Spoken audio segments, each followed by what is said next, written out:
from start to finish, I feel like this is probably the best game that we've played this year.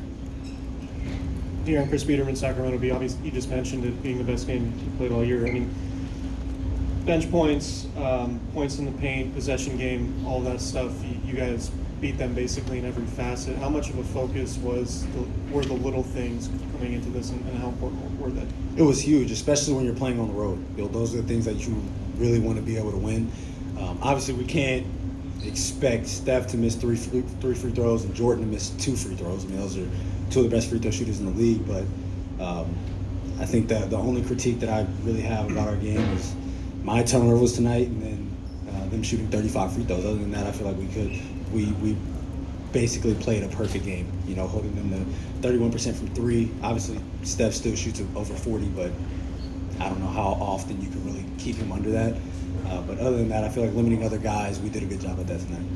De'Aaron, to see the guys off the to see guys off the bench on the other side of What's up, buddy? You're left. My bad. To see guys step up, Malik again, Trey Lyles, especially coming off the bench and playing that little small game. How big was that for you guys tonight? It was huge. I mean, obviously that was an adjustment.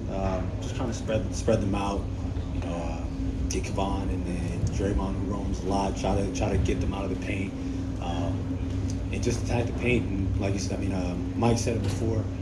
There were times where we're getting too deep, and they have multiple guys around us, and we couldn't spray the ball out. So that was a big emphasis for us tonight, and I feel like that's the reason that we got so many good looks. And this is probably the best 3-point shooting game that we've had. I don't remember the percentage for the other games, but that was a big reason why. Brendan Nunez, Kings Herald.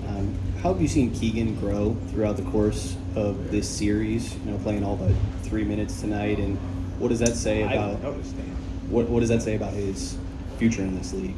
I think we all know Keegan has a bright future. This being his first year, you're in a closeout game. As a rookie, you're playing 45 minutes. Obviously, we can talk about how he shot, but he hit some big shots for us. He was big in the beginning of the game for us, also having 11 rebounds. He's out there chasing Clay at times. He's switching on a Steph. He's doing things that you're really expecting a vet to do, and he's having success. And he knows that we're going to continue to be confident in him regardless of how he's shooting. He hasn't had the best shooting series, but he's had big games for us, and he knows that we're going to continue to ride with him no matter what. De'Aaron, Jason Anderson, Sacramento Bee.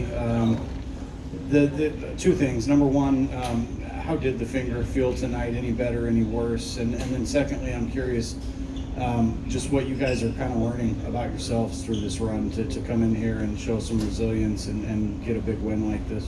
I feel fine. Obviously at times it's going to hurt, but that is what it is. But for us, like I said, coming into this game, we know our back's against the wall, especially coming in here, which this is one of the toughest places to play in the league.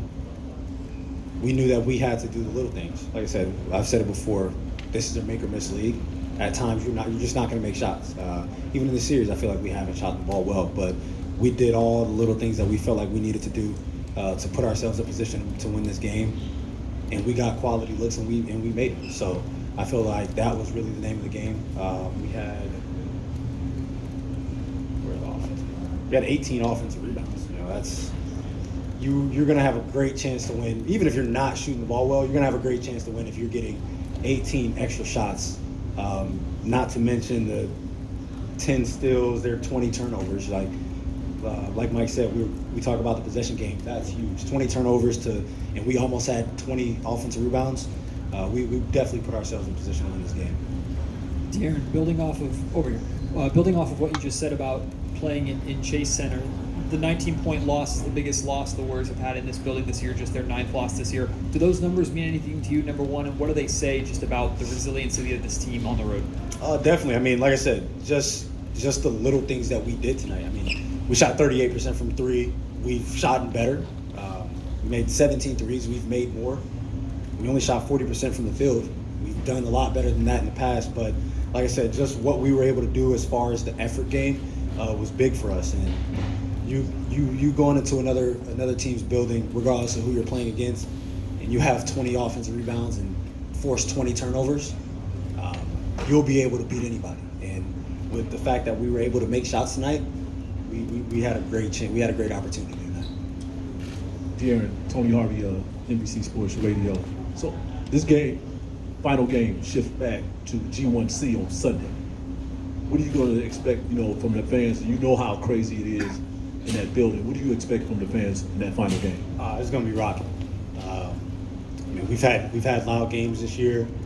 Coming out for game one, I think our guys were amazed at what was going on. But going back there for a game 7, I feel like I said before, everybody doesn't get to experience a game 7, but not a lot of people get to experience a game 7 in Sacramento. So I feel like this is going to be rocking. Darren, Steve Croner from the San Francisco Chronicle. There's a lot of talk about stemming the Warriors' tides when they get on one of those runs.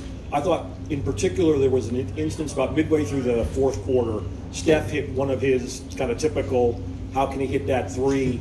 And you came down and hit a three right after that. If you could talk about A, that specific sequence, and B, and kind of in general, how do you stop or prevent those Warrior runs? Oh, I mean, with those type of runs, you just have to give yourself a chance. You can't go down. You can't turn the ball over. You turn the ball over, you're going to get punched in the mouth again. So for us, it was really just trying to keep control of the game.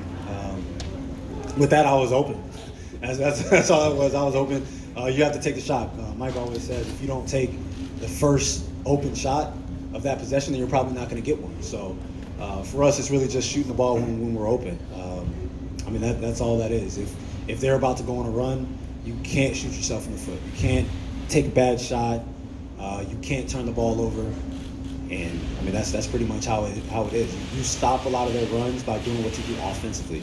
Because defensively, once they get on a run, it's almost nothing you can really do about it.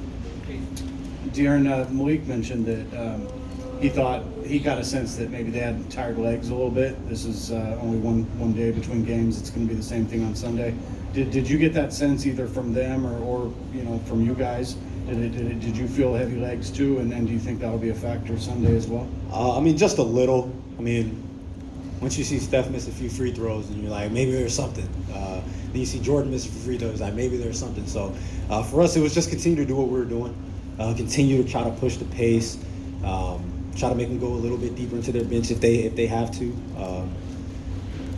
But yeah, I mean, playing at that type of pace, I feel like isn't for everybody. Obviously, they play fast, but the way that we've been able to pressure the ball and push the pace, I feel like is tough for anyone. But we just got to keep trying to do what we're doing, and we can be successful at it.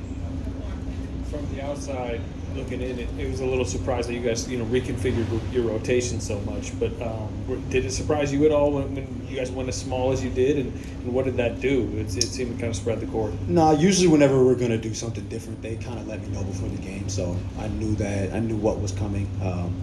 But for us, man, and I want to say this to like little kids out there or even people in college. You have to stay ready. TD had, I don't know if TD played 5 minutes total in the previous 5 games. He came out there and he gave us big minutes.